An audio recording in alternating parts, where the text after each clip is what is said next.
El uranio se dispara a más de $100 la libra por nuevos problemas en la oferta y las acciones del ETF de uranio conocido como URA alcanzan niveles que no se veían desde 2014. Vamos a analizar qué está pasando en el mercado del uranio y qué debemos vigilar a partir de aquí. Por otro lado, el ETF de Bitcoin Spot ha aprobado por fin esta semana el supuesto hackeo de la SEC que está investigando el FBI. Vamos a ver qué hay de sospechoso detrás de eso y, por supuesto, qué podría hacer el Bitcoin ahora, qué ha ocurrido cuando se aprobaron anteriores ETFs, como por ejemplo el de futuros o incluso el inverso. ¿Qué podemos esperar a partir de aquí del precio del Bitcoin? El mercado rebota también, índices rebotan y analizamos si es posible que a partir de aquí el S&P 500 rompa máximos. Vamos a ver ese último dato de inflación y sobre todo qué están diciendo los activos de riesgo para las próximas semanas. Recordar que mañana mercado cerrado por día de Martin Luther King y por supuesto vamos a hablar también de la última, de Joe Biden, del gobierno de Joe Biden, que incrementa el déficit un 50% en diciembre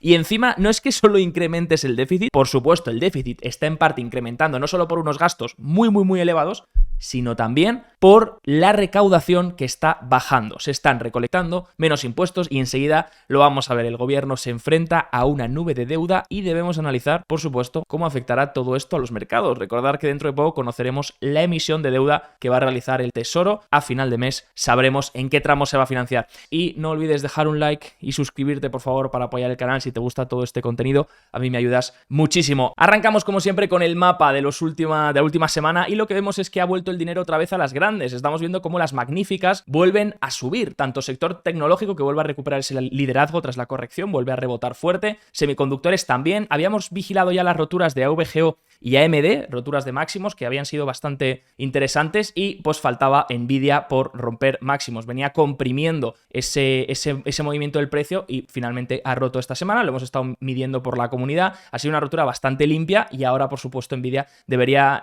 consolidar un poco en esas zonas, pero todo esto ha dado fuerzas al sector semiconductores y también al que está liderando al QQQ, que serían las 100 tecnológicas más grandes. Vemos también un rebote, por supuesto, de software, todo lo que tiene que ver financiero de Visa y Mastercard no han hecho mal, pero hemos visto los bancos corregir bastante, algunos incluso, y obviamente ha habido presentación ya de algunos bancos esta semana. Semana que viene analizaremos todos los resultados porque van a estar ya acumulados todos y vemos Salud que sigue sumando. Recordáis que veíamos semana pasada cómo Salud estaba cerca de romper resistencia y por fin la ha roto. Ahora lo ideal es que aguante esa resistencia como nivel de soporte. Así que interesante Salud, que rompiendo esa base podría empezar a liderar otra vez. Vamos a ver qué tal lo hace, y consumo defensivo que ha rebotado un poquito. Pero lo que estamos viendo sobre todo es que durante la semana, y luego vamos a ver el porqué, ha rotado todo el dinero otra vez hacia growth, empresas de crecimiento, pero sobre todo grandes, large caps, ¿vale? Hemos visto que las medianas y las pequeñas se quedan un poquito prácticamente planas y sobre todo sectores que debemos hacerlo bien: tecnología, salud, consumo cíclico y consumo defensivo. Y gente, vamos con el primer tema del día. Hablamos del uranio, el URA, obviamente no podemos dejar de hablar de él. ETF de uranio, fijaros la rotura, la espectacular rotura que se ha producido de esta base que se viene formando desde 2021. Recordad que en 2021 era cuando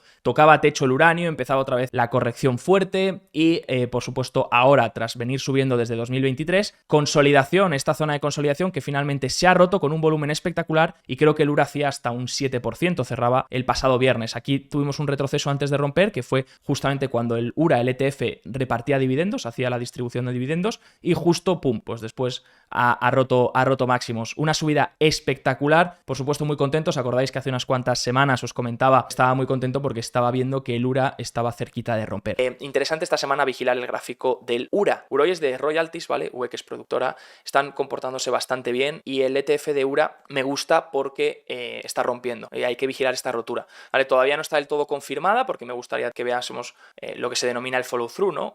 Una continuidad de esta rotura, pero por ahora la verdad que se está comportando bastante bien, una especie de cap y handle que está rompiendo. Además va muy ligado al Bitcoin, así que suelen ir muy correlacionados. Así que la pregunta es, ¿qué ha pasado para que esta rotura se produzca? Porque veníamos vigilando la rotura desde hace tiempo y claro, ¿por qué se ha producido finalmente? Fijaros la base, ¿vale? Para que veáis 2021, aquí es cuando nos empezó a entrar el uranio en mercado otra vez bajista, empezó a corregir otra vez bastante durante mucho tiempo, las mineras a mí prácticamente me cayeron un 50-60% y luego pues recuperación y ahora rompiendo esta base fijaros que todavía incluso estamos rompiendo niveles de 2014 aproximadamente. O sea, tampoco es que el uranio esté en niveles máximos, ¿vale? Simplemente está recuperando del mercado bajista que viene desde el 2011. ¿Y qué es lo que ha pasado para que realmente se incentive esta rotura? ¿Qué ha pasado con el uranio? Bueno, pues hubo una noticia en el Financial Times. Al final tenéis que entender que el uranio es un mercado muy pequeño, ¿vale?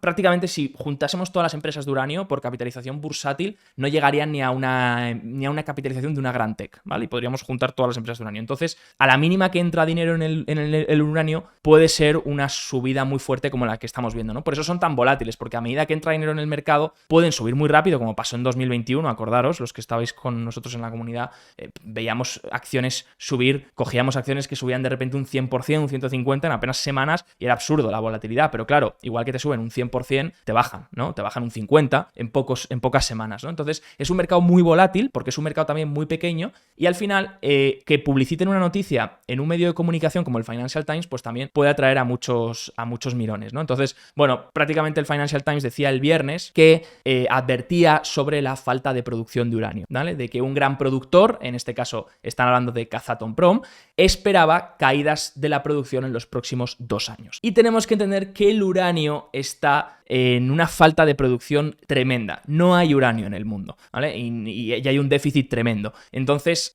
bueno, pues esta noticia lo que incentiva es todavía más a que el posible spot, el precio del spot, ¿no? De la libra de uranio se dispare aún más. Ha llegado, de hecho, esta semana por encima de $100, lo cual puede ser también un catalizador importante. Fijaros que el precio del uranio no tiene nada que ver con el ETF URA de las mineras. Fijaros que el precio del uranio, ¿dónde está? ¿Vale? El spot. Fijaros cómo viene subiendo. De hecho, las mineras no habían reflejado el movimiento del spot todavía. El spot seguía subiendo y las mineras, pues bueno, más o menos, sí, subiendo algunas. UEC lo ha hecho muy bien, Cameco lo ha hecho muy bien, otras un poquito más consolidando durante un tiempo, y ahora esta última semana ha sido cuando se han puesto un poco las pilas, cuando ha llegado un poco la noticia y toda esta falta de producción, pero es que vienen acumulándose muchas noticias que venimos comentando también. El tema de Rusia, el tema del baneo a las importaciones de uranio ruso por parte de Estados Unidos y demás cosas, ¿no? Entonces se han ido acumulando cosas y al final pues hemos visto esta espectacular rotura, buen volumen, fijaros después de dar los dividendos, buen volumen, buena rotura,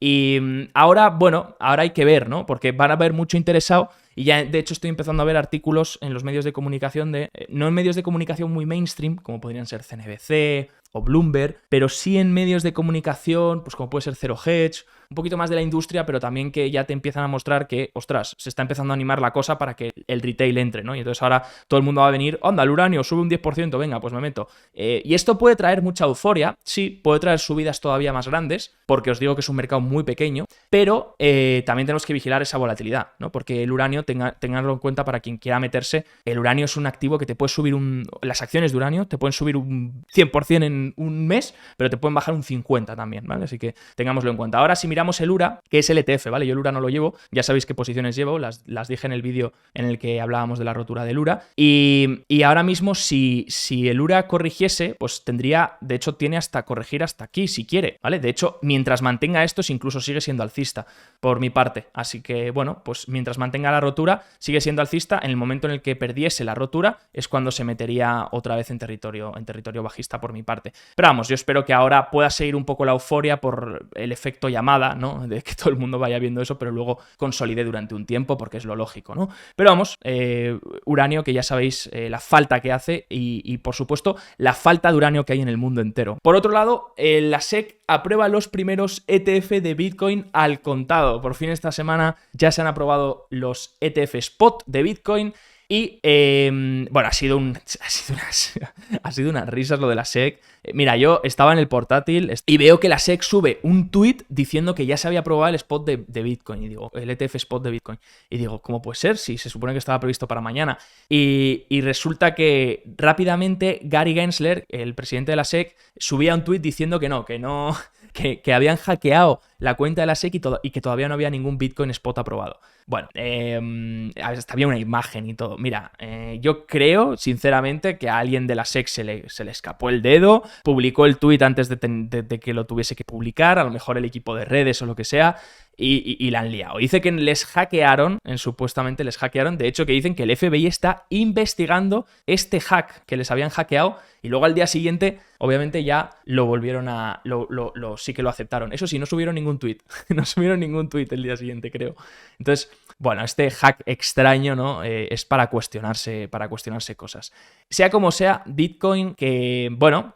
tocaba, después de la aprobación del ETF al día siguiente, se iba a buscar los 49.000, ¿vale? Y ahí rechazaba. Es una resistencia importante. Es una resistencia importante porque es la resistencia de mediados de 2022 y ese nivel pues va a ser difícil de romper, ¿vale? No se va a romper así como así, pero si os fijáis, en realidad, pese a las mechas que está dejando, está consolidando en esta zona, ¿vale? Hay una clara zona de consolidación entre los 46.000, podríamos decir, 45 y los 40.000. Por tanto, mientras se mantenga en esa zona de consolidación, obviamente es una zona de consolidación amplia, pero es que así es el Bitcoin, ¿vale? El Bitcoin también es más volátil y se mueve en zonas, en movimientos mayores.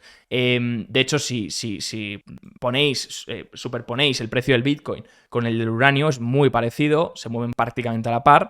También si superponéis el precio del Bitcoin con el del QQQ apalancado, un Nasdaq triple apalancado que se mueva por 3 al Nasdaq, veréis que es muy parecido al Bitcoin también. Entonces al final es un movimiento muy amplificado, ¿no? Es un movimiento muy de riscón, de apetito por el riesgo y bueno, seguimos viendo esta caja de consolidación. Veo que hay una zona muy clara que son los 40.000. Hay una zona de peligro que sería a partir de 41.600, incluso perder los 41.500, pero luego la zona peligro de verdad empezaría por debajo de los 40.000.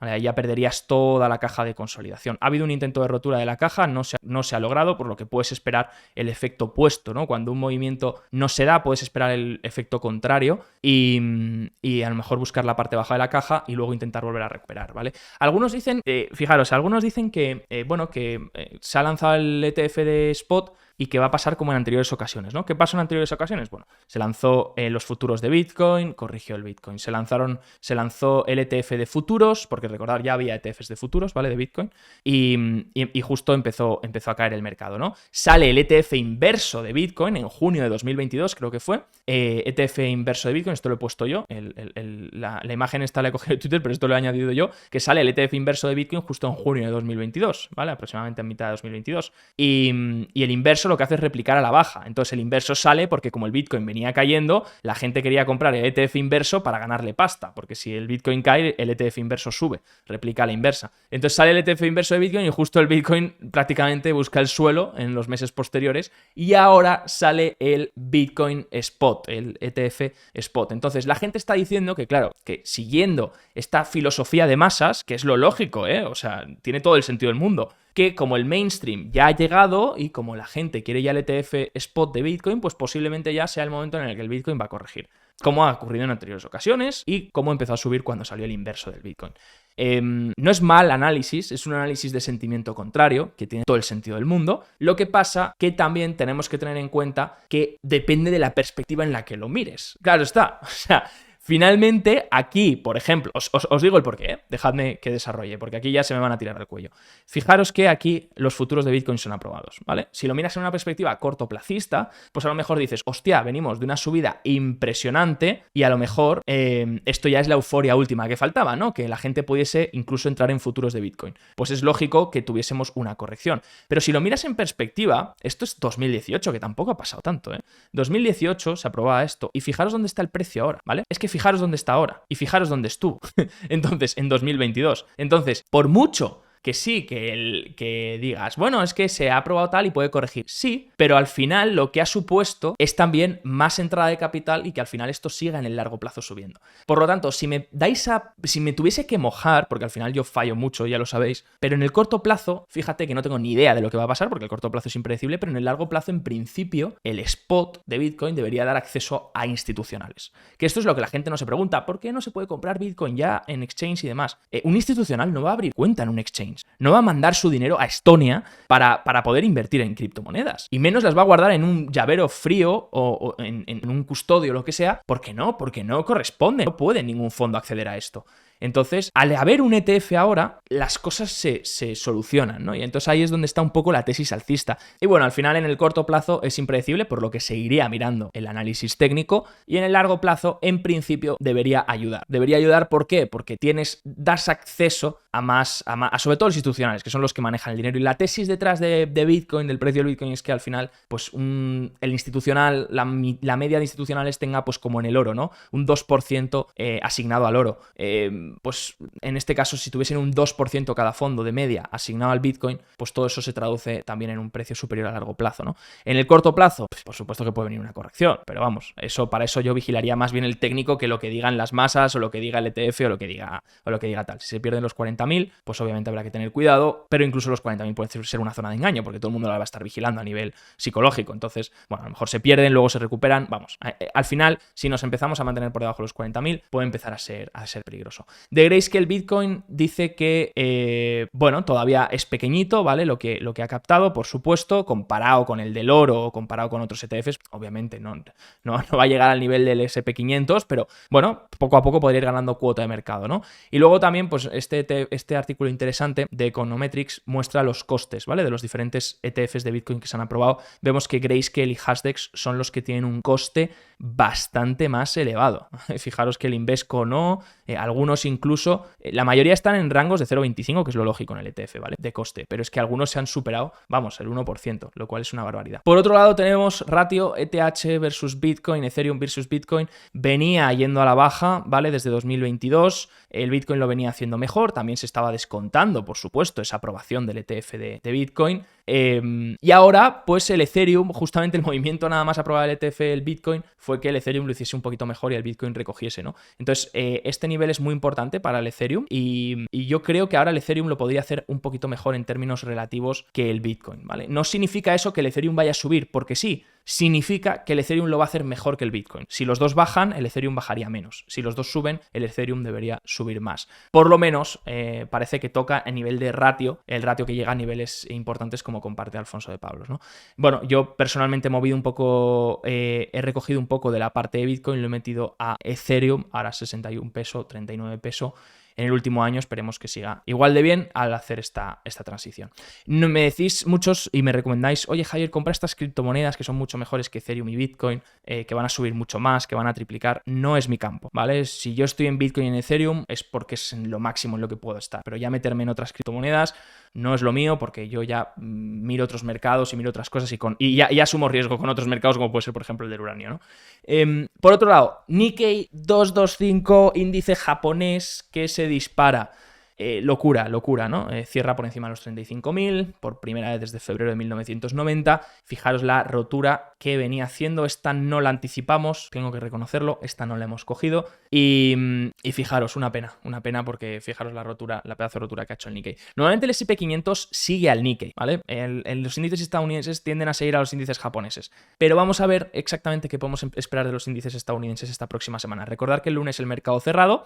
Recordáis también la estacionalidad, ¿no? Estacionalidad de enero a marzo, el primer trimestre del año, ¿vale? De enero a marzo, a finales de marzo, ¿vale? Que sería hasta aquí. Enero a marzo suele ser una estacionalidad mala para los años electorales. Estamos en un año electoral, hay elecciones, el primer trimestre suele ser una estacionalidad mala. De hecho, aquí Fanstrat nos comparte cómo se comporta el SP500 en el año, en gris, en todos los años electorales. Y vemos que hay como una cierta lateralidad e incluso corrección entre final de febrero y mediados de marzo, ¿vale? Pero si le añades el filtro de años electorales, pero después de venir de una subida anterior del 10% del año anterior, como ha sido 2023, disculpa, ya no soy ni engaño vivo, fijaros que normalmente la corrección se adelanta un poquito y es un poco más severa e incluso tienes una subida a principio de año. Bueno, entonces, por ahora está coincidiendo un poquito esta estacionalidad azul, que sería años electorales, pero con subidas anteriores del 10%. Por lo que no descartemos una posible corrección en el primer trimestre del año, ¿vale? No lo descartemos para nada, pese a que la estacionalidad para años electorales es positiva, no descartemos una posible corrección para el primer trimestre. Claro que para el primer trimestre queda mucho, o sea, todavía hasta finales de marzo tendríamos, pero vamos viendo si se acumulan días de distribución. El contador no ha cambiado, ¿vale? Semana anterior sigue igual, 4 días de distribución en el S&P500, 3 en el Nasdaq y 1 en el Dow Jones. Pronto en el Nasdaq se anulará si sigue subiendo alguno de los días, igual que en el S&P500. ¿Vale? ¿Cuándo sería preocupante el contador? Cuando se empiecen a acumular 6 días de distribución. A partir de 6 días de distribución, estadísticamente, el rally tiende a terminar. 6-7 días suele ser lo que dice la estadística según valorada por IBD y William O'Neill. Un día de distribución es una caída, para los que no lo sepáis, superior o igual al menos 0,2% y con un volumen superior al volumen del día anterior. ¿Vale? Entonces el índice tiene que caer un 0,2% o más para que sea día de distribución, pero también tiene que tener un volumen superior al del día anterior para que cuente. O sea, si cae un 1% y el volumen es menor al del día anterior, no contaría. Entonces, días de distribución, llevamos 4, SP, por lo tanto es el que más peligra ahora mismo y veremos si se acumula otro más, ¿no? Tenemos también además la resistencia del nivel que tocamos en diciembre, justo antes de venir la corrección de finales de diciembre, principios de enero, ahora recuperando en esa media de 21 sesiones, fijaros que también se apoyó en esta media de 21 sesiones el otro día, recuperando, y ahora vamos a ver qué es lo que pasa. No descarto, no veo catalizadores, a menos que el mercado quiera seguir lo que está haciendo Japón, no veo catalizadores suficientes para esta rotura, la verdad. No sé qué catalizador podría venir, a lo mejor viene alguna buena noticia esta semana y se usa de catalizador, pero lo ideal sería tener un catalizador para esta rotura. Mientras no haya el catalizador, lo que esperaría más normal es consolidar en esta zona, en esta caja, ¿vale? Que es algo que no descarto, un tiempo consolidando en esta zona. Lo que está claro es que pase lo que pase, porque esto es jugar un poco a las apuestas, pase lo que pase, la media de 21 sesiones es clave. Demostró un apoyo bastante contundente y cerró la vela, de hecho, durante el día. Por lo tanto, media de 21 sesiones muy importante. Si se pierde la media de 21 sesiones, que tengo marcada como pivot en los 4.745, entonces nos iríamos seguramente hasta la zona baja de la semana anterior, hasta el mínimo de la semana anterior, alrededor creo que es aproximadamente de los 4.680 más o menos. En caso de perder ya este nivel de soporte, bueno, incluso podríamos buscar, si buscásemos ese nivel de soporte, acabaría llegando la media de 50 también para hacer apoyo. Bueno, entonces coincidiría la media de 50 con un poco ese soporte. En caso de perderse ese soporte, entonces ya te irías en la zona de los 4.630, 4.660, ya te irías entonces al siguiente nivel del FIBO, que serían los 4.529. Como digo, media de 21, importante vigilar, y luego importante vigilar también si tenemos rotura al alza, porque si hay al final un catalizador que genere una rotura al alza, tenemos todavía una extensión más del rally y luego ya entonces podríamos esperar la corrección un poquito más tarde, a lo mejor para marzo, como hemos visto, incluso finales de febrero. Vamos a ir viendo qué es lo que pasa. Importante vigilar los activos de riesgo también, high yield, ¿vale? High yield es HIG. Fijaros que aquí veíamos la semana pasada el soporte es súper importante, finalmente lo ha aguantado y ahora a ver qué hace aquí. Ya hubo recogida el viernes, fijaros la vela que Mecha deja en la parte alta y vamos a ver si el high yield perdiese este nivel, ¿de acuerdo? Este nivel de esta caja que está formando aquí, sería preocupante, ¿vale? Posiblemente acabe llegando a la media 50 hasta aquí, mientras esto va consolidando por aquí. Y si perdiese este nivel, sería una señal de riesgo. Si consigue romper al alza, es una señal de apetito por el riesgo, de risk on, ¿vale? Y sería todavía más favorable. Por lo tanto, si vemos high yield romper y SP500 romper, es muy favorable para otra extensión más. Si vemos high yield rechazando, SP romper, entonces los activos de riesgo no están acompañando, ¿vale? Recordar que Bitcoin ya ha hecho el rechazo en los 49.000. Entonces también es importante vigilar Bitcoin como activo de riesgo. Activos de riesgo son Bitcoin, high yield, el HIG, son también las acciones de high beta que también han empezado a corregir esta semana, puede ser también ARK, aunque tiene mucha duración, puede ser también consumo cíclico, ¿vale? Así que importante vigilar todo eso. El vídeo de hoy está patrocinado por Bison Trade, el broker online de Miralta Bank, entidad española regulada y supervisada por el Banco de España y la CNMV. Su objetivo es dar un servicio de alta calidad poniendo foco en las siguientes áreas: seguridad, banco y broker regulados, multiplataforma, tecnología avanzada, acceso a multiproducto, acciones, fondos, renta fija, opciones, divisas y mucho más, y mi parte favorita, la educación y formación para los clientes. Ofrecen tarifas muy competitivas en relación a otros bancos españoles y una atención al cliente excepcional. Visita bisontrade.com y podrás ver más información o probar su plataforma demo. Por otro lado, la inflación repunta este mes. Fijaros que llevamos en plan haciendo zigzag desde aproximadamente mayo, junio. 3,4 la general, vuelve a repuntar. La subyacente sigue reduciéndose hasta la 3,9. ¿Qué es lo que ha rebotado? Bueno, sigue rebotando la comida, la energía sigue restando, ¿vale? Este mes, fijaros. O sea que la energía sigue restando en el momento en el que hay un rebote de energía. Ahí ya sí es cuando podemos esperar un rebote de la inflación fuerte, porque ahora la energía sigue restando. Si vemos categorías que suben, servicios, ¿vale? Shelter vivienda sigue subiendo un 0,5 y transportes sigue subiendo otro 0,1, pero ha bajado mucho con respecto al mes pasado, que subía un 1,1. Lo que pasa es que en términos de 12 meses sube bastante. Al final también han rebotado los nuevos vehículos 0,3 y los vehículos usados 0,5. Esto es un poco lo que rayó también, ¿vale? Porque vehículos usados también muestran también la demanda de bienes y si vuelven a rebotar, pues puede ser un incremento en los bienes. De todas formas, fijaros que al final coincide mucho con la M2, ¿no? Con la oferta monetaria. Fijaros que hemos visto este gráfico anteriormente, la oferta monetaria prácticamente empezó a lateralizar desde junio, mayo de este año. Junio es cuando encontró el suelo.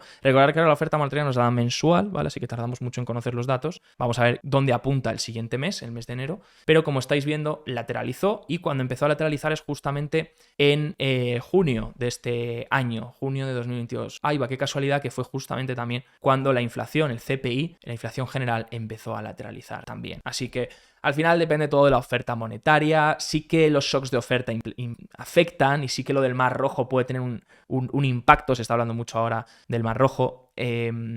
Pero al final lo que realmente importa, o sea, lo digo siempre, lo que realmente importa es la oferta monetaria. Es realmente lo que tiene sobre todo mayor peso.